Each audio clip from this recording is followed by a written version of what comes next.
अगर आप सुख और शांति की तलाश में हैं, तो फिर आपको भक्ति का मार्ग अपनाना चाहिए, क्योंकि भक्ति के अलावा इस समूचे संसार में किसी भी वस्तु, स्थान या साधन से सुख प्राप्त नहीं हो सकता है। जो अंतर का सुख है वो भक्ति से ही आता है। जब भक्ति से इतना बड़ा सुख मिलता है, वो भी आंतरिक सुख मिलता है, तो फिर इस भक्ति को भी समझना चाहिए। मन में ये प्रश्न उठ जाता है कि भक्ति क्या है? भक्ति ऐसी क्या चीज है जिससे इतना बड़ा सुख प्राप्त होता है? तो भक्ति का अर्थ केवल मंदिर और मस्जिद में जाकर के पूजा पाठ करना नहीं है। केवल इतना भक्ति मात्र नहीं है।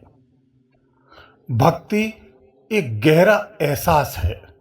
भक्ति एक गहरा अनुभव है। कैसा अनुभव? आत्मिक अनुभव, एक गहरा आत्मिक अनुभव, जिसमें व्यक्ति अपने अहंकार को त्याग करके पूर्ण रूप से समर्पण कर देता है। भक्ति प्रेम, श्रद्धा और विश्वास का ऐसा मजबूत एक ब्रिज है, एक पुल है,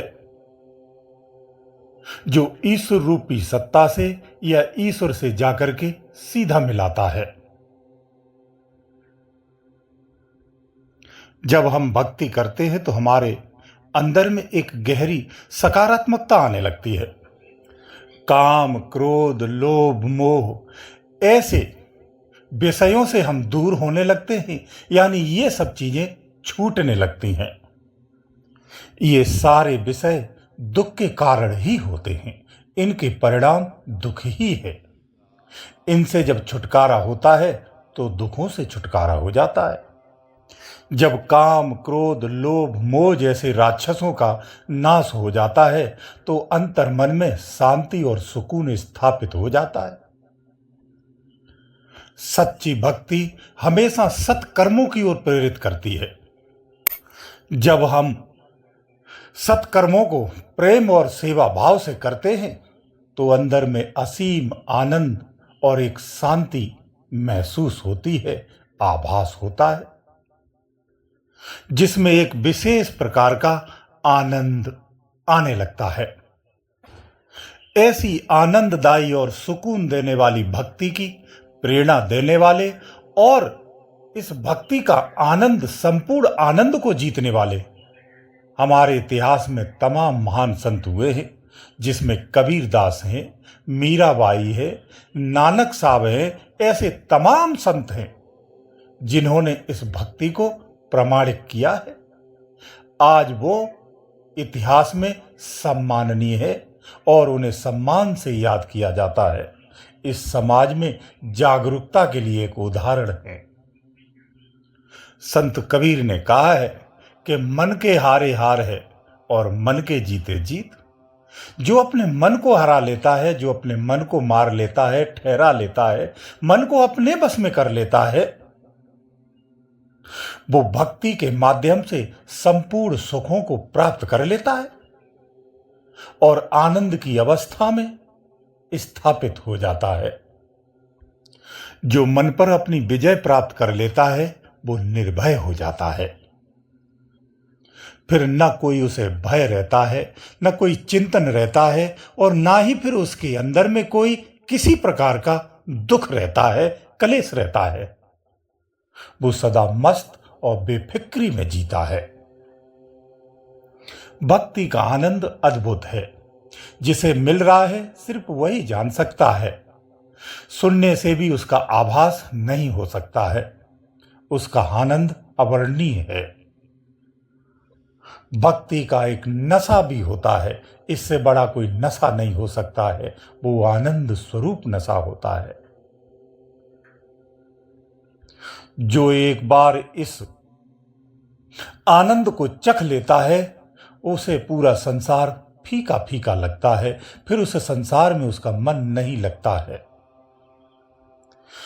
भक्ति में जब गहरा प्रेम जाग जाता है तो प्रभु को याद करने मात्र से ही आंसुओं से धारा बहने लगती है, अश्रु भी आ जाते हैं।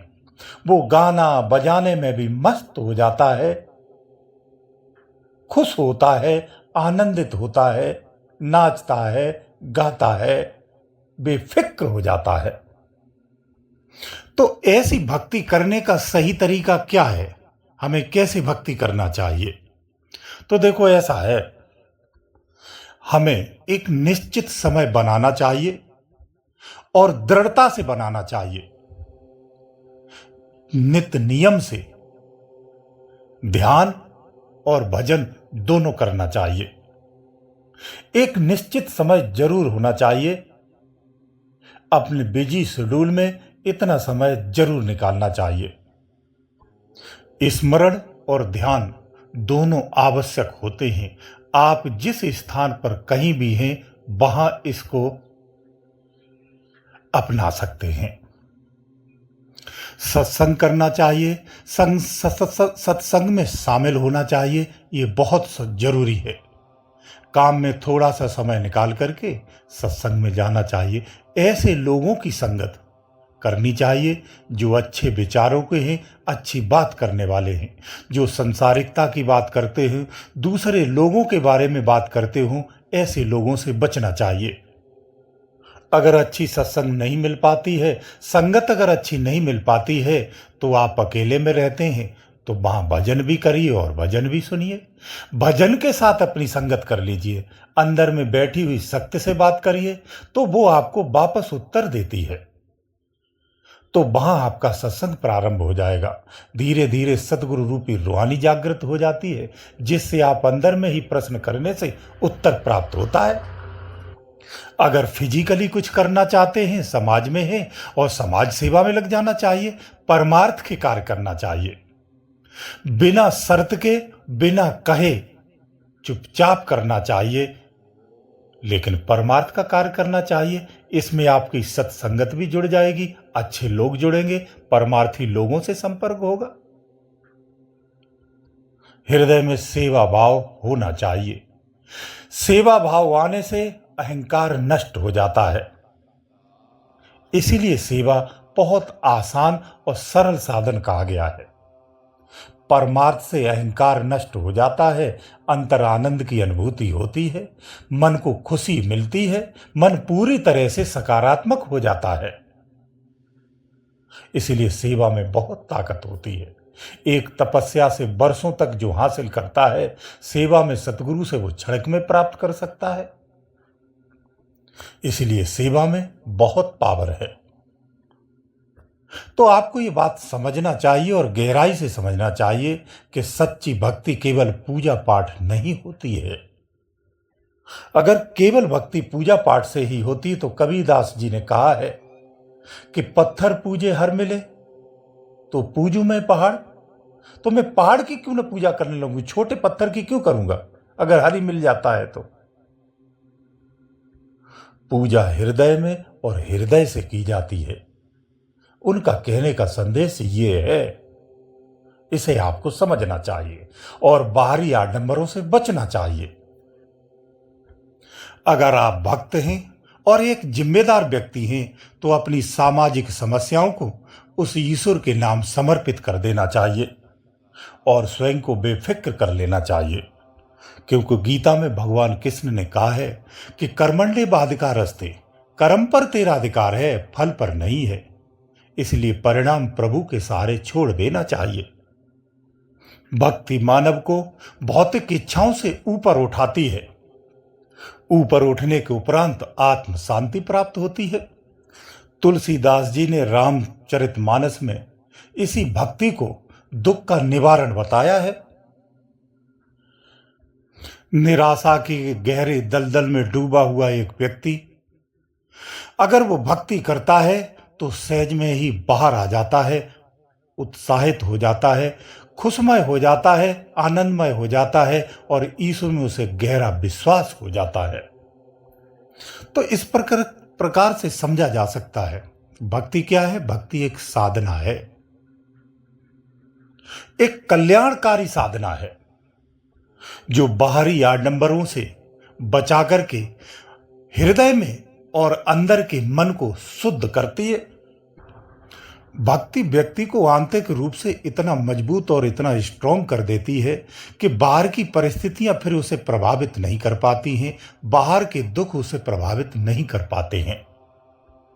संत एकनाथ ने कहा है कि भक्ति वो सीढ़ी है जो मनुष्य को दिव्य आनंद तक पहुंचाती है। इसलिए सच्ची भक्ति प्रेम से, विश्वास से और समर्पण से भरी हुई होती है, जो सुख और शांति के मार्ग पर प्रशस्त करती है। तो भक्ति ऐसी होती है। गुरुदेव दयालु।